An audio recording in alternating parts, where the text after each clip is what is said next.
विठ्ठल नाना लांडगे म्हणजे सकाळी सायकल घेणे, दूध काढणे आणि दूध गावात घेऊन येणे आणि येताना जाताना सर्वांशी प्रेमानं आपुलकीनं आणि तितकंच स्पष्ट भाषेत बोलणं, हे खरं तर त्या नानांचं व्यक्तिमत्व होतं.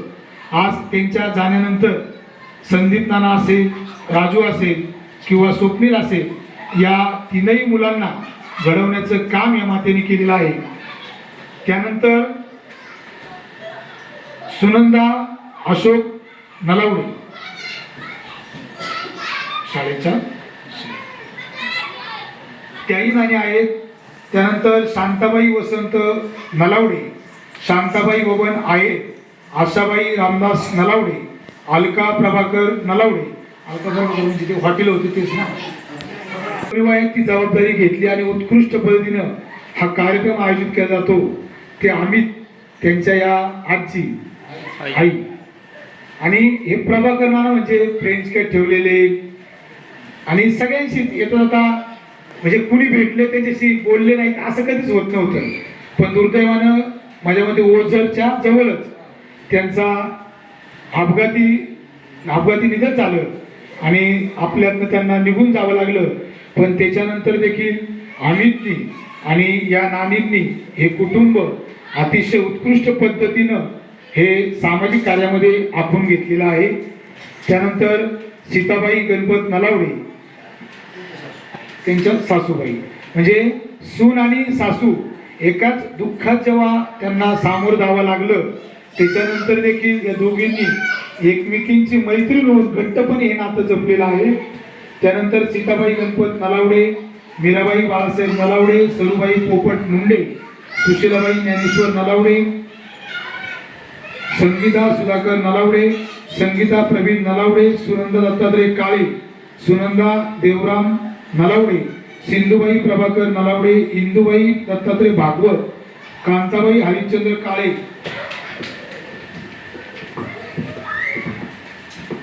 श्रीमती लता बालशराम नलावडे, श्रीमती ताराबाई मारुतीशेठ नलावडे, श्रीमती सिंधुबाई विठ्ठल डोंबरे, श्रीमती लक्ष्मीबाई कारभारी नलावडे, श्रीमती सुनीता कैलास नलावडे, श्रीमती हिराबाई सदाशिव नलावडे, श्रीमती सुवर्णा दीपक नलावडे, श्रीमती कमल शरद नलावडे, श्रीमती मंदाबाई मुरलीधर नलावडे, श्रीमती सुनीता.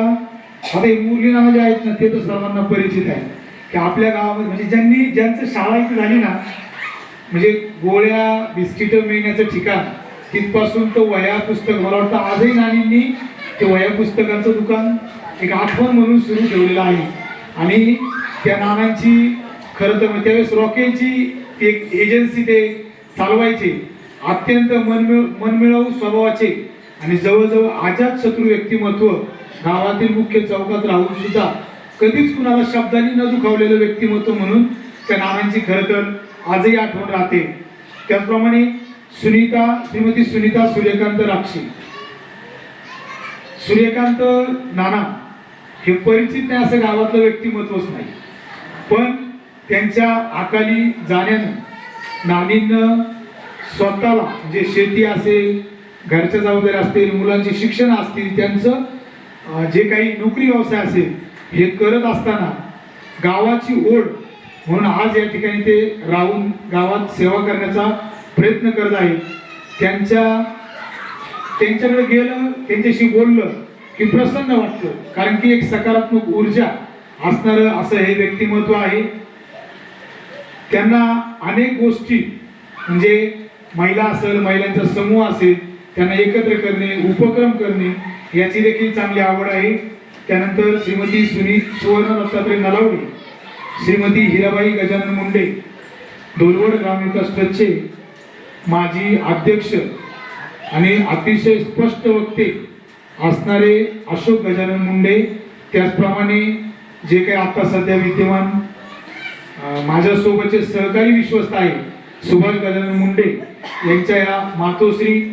आपण सर्व श्रुत आहात की ते नाना गेले, नानानंतर या मातेला त्यांची मुलं तेही अकाली 2-3 मुलं, बाळासाहेब नाना, प्रीतम नाना आणि हे आता जे अशोक नाना गेले ते, यांचं जाण्याचं दुःख हे अतिशय अवघड असतं की म्हणजे नवरा गेला तेही सहन केलं, परंतु ही मुलं करती करवती मुलं देखील त्यांच्या समोर अकाली त्यांचं निधन झालं, तरी या मातेने हार न मानता आजही त्यांची सून बाजूला होऊन एक प्रेरणा, आदर्श आणि सून किंवा नातवंडांना मोठं करण्यासाठी प्रयत्न करत आहेत. त्यांचं कार्य खरोखरच कौतुकास्पद आहे.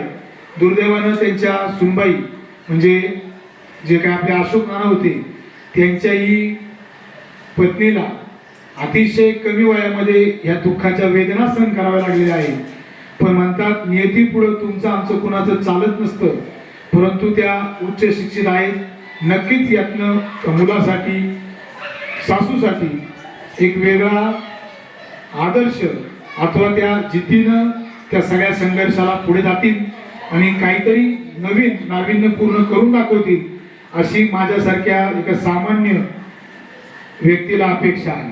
त्याचप्रमाणे श्रीमती रागिनी सुभाष तुळवे राणा म्हणजे ग्रामपंचायतचे असं व्यक्तिमत्व की ज्यांना म्हणजे गावातला प्रत्येक व्यक्ती लहान थोर माणसं ओळखतात, परंतु त्यांचं देखील अचानकच कोणत्याही प्रकारे मोठा आजार नसताना अकाली असं निधन झालं. आज खरं तर अशी चांगली कर्तबगार माणसं जसं आपल्यातनं जातात तर त्यांच्या उणिवा कधीच भरून येत नाही, परंतु दुर्दैव की त्यांना सेवानिवृत्तीनंतर काही गावाची सेवा करण्याची इच्छा होती, ती त्यांची अपूर्ण राहिली. परंतु या नानींनी त्यांचा मुलगा आणि जे काही कुटुंब आहे त्यांना धीर देत, आधार देत उत्कृष्ट पद्धतीनं घर सांभाळण्याचं काम या करत आहे. त्याचप्रमाणे श्रीमती ताराबाई लक्ष्मण ओझरकर, हिराबाई बाबूजी ओझरकर, पार्वताबाई यादव ओझरकर या ओझरकर कुटुंबातील महिला आज आपण पाहतो की एका दुसऱ्या गावातून कामा व्यवसायानिमित्त या धुरोड सारख्या गावामध्ये येऊन मामांच्या तिथं चांगले वाईट दिवस अनुभवून आज ते कुटुंब उत्कृष्ट पद्धतीनं विविध व्यवसाय असतील, धार्मिक कार्यक्रम असतील, या सर्व याच्यामध्ये एक उत्कृष्ट शेतकरी म्हणून खूप चांगल्या प्रकारे जीवन जगत आहे. ह्या तीनही मातांचे त्या कुटुंबाच्या जडण नलावडे आणि लीला घनश्याम नलावडे,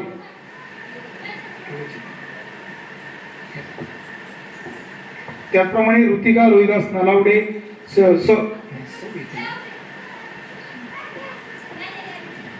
मी थोडासा अल्पसा परिचय यासाठी दिला की जी माणसं आहेत ना त्यांची या गावाच्या, परिसराच्या, कुटुंबाच्या जडणघडणीमध्ये मोठा वाटा होता.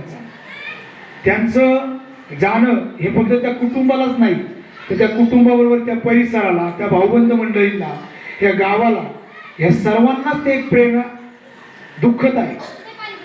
कारण त्यांचं प्रत्येकाचं या गावाच्या विविध क्षेत्रामध्ये योगदान होतं, आहे आणि राहीलच. ते जरी आज शरीराने आपल्या सोबत नसतील ती उणीव ही